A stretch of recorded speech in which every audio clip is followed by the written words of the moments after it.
Agora microfone Jovem Pan em Londres. Mais uma semana decisiva para o Brexit nas discussões intermináveis. Bom dia, Ulisses Neto.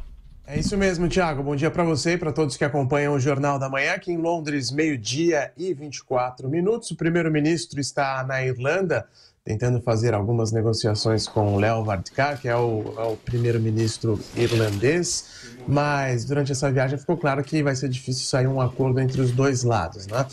Leo, que é o primeiro-ministro irlandês, como eu disse, tem uma posição muito clara e firme contra a retirada do chamado backstop, que é o seguro desenhado pela ex-primeira-ministra britânica Theresa May.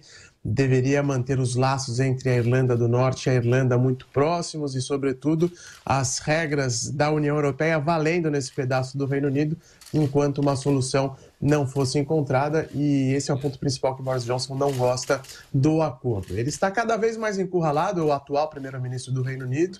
As alternativas de Boris Johnson não são fáceis. A Câmara dos Comuns vai votar hoje, de novo, um pedido para antecipar as eleições, mas a questão é que deve sofrer mesmo, Boris Johnson deve sofrer uma nova derrota na casa, que já rechaçou a convocação antes. A oposição quer impedir o Brexit sem acordo primeiro. O projeto de lei que obriga o primeiro-ministro a fazer uma renegociação com a União Europeia, pedir um adiamento da separação, ela deve ser chancelada pela rainha ainda hoje, né? Essa é a expectativa de que receba a assinatura da rainha britânica ainda nesta segunda-feira, e aí sim Boris Johnson teria que pedir essa prorrogação do Brexit para a União Europeia. Ele, no entanto, disse que prefere morrer na sarjeta a ter que ir a Bruxelas pedir um novo adiamento, né? Empurrar a questão para 2020. E por isso a situação aqui no Reino Unido segue cada vez mais imprevisível. A possibilidade de que o divórcio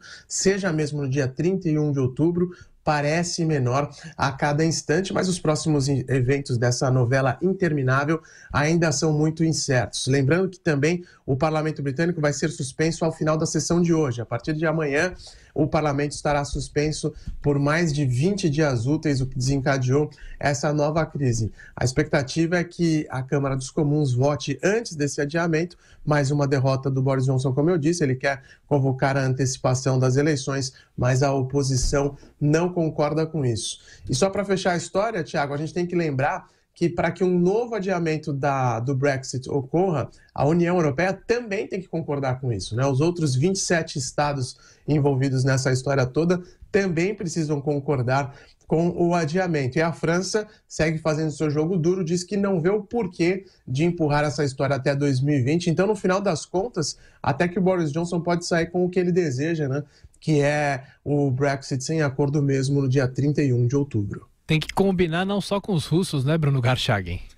Ulisses, queria fazer uma pergunta. No fim de semana, o Telegraph e também Spectator publicaram informações a respeito de um movimento na equipe, dentro da equipe do Boris Johnson, né, um estudo, na verdade, né, para avaliar a possibilidade de avançar com o Brexit, mesmo com a decisão do parlamento, de um ponto de vista legal, ou seja, arranjar uma solução legal para continuar e avançar com o Brexit no dia 31 de outubro.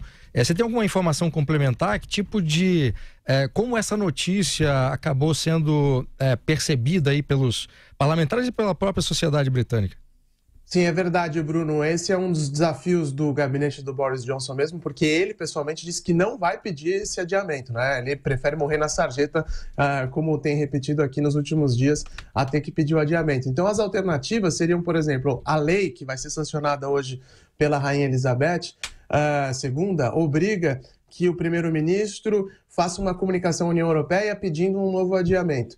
Aí o que Downing Street, número 10 da Downing Street diz é que na sequência eles poderiam pegar e enviar uma segunda carta para Bruxelas dizendo, apesar dessa ser a posição do parlamento, né, obrigatória, né, por causa dessa lei, o primeiro-ministro gostaria de encerrar o assunto em 31 de outubro, fazendo com que a União Europeia, então, não aceitasse o pedido. Essa seria uma alternativa.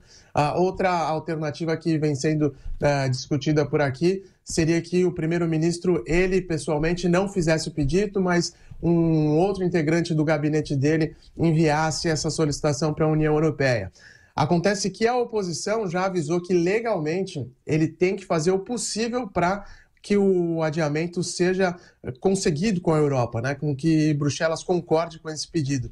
Então, o que os opositores estão dizendo é que se Boris Johnson tentar qualquer alternativa que não seja exatamente o que está na lei, eles vão até pedir o impeachment do primeiro-ministro, algo bastante impensável aqui para a democracia britânica, falar no impeachment do primeiro-ministro, mas é nesse pé que as coisas chegaram aqui no Reino Unido, porque o Brexit tem sido um assunto muito divisivo mesmo, está dividindo bastante a população e, sobretudo, o parlamento, e se ele tentar mais alguma manobra, a situação dele pode ficar ainda mais complicada aqui em Londres. Ulisses, em 10 segundinhos, a notícia sobre a greve da British. É verdade, Thiago. A principal companhia aqui da região, a British Airways, cancelou praticamente todos os seus voos ao redor do mundo. Eram mais de 800. Os terminais aqui em Londres estão vazios, principalmente o Terminal 5 de Heathrow, que é dedicado só para os voos da BA. E o que está acontecendo é uma greve de 2 dias dos pilotos da companhia aérea. Dessa forma, 150 mil passageiros estão sendo prejudicados ao redor do mundo. O voo de São Paulo para Londres, por exemplo, diário, já foi cancelado. O de hoje, o de amanhã também deve ser. Os passageiros estão tendo que se virar, procurar alternativas, e a companhia diz que vai reembolsar quem tiver prejuízos, mas é fato que muita gente tem que viajar naquele dia mesmo, né? Então, por isso, os transtornos não estão sendo pequenos, principalmente dos voos saindo aqui de Londres. Thiago. Ulisses Neto, bom trabalho para você. Até mais tarde. Até mais tarde. Um bom dia a todos os ouvintes do Jornal da Manhã.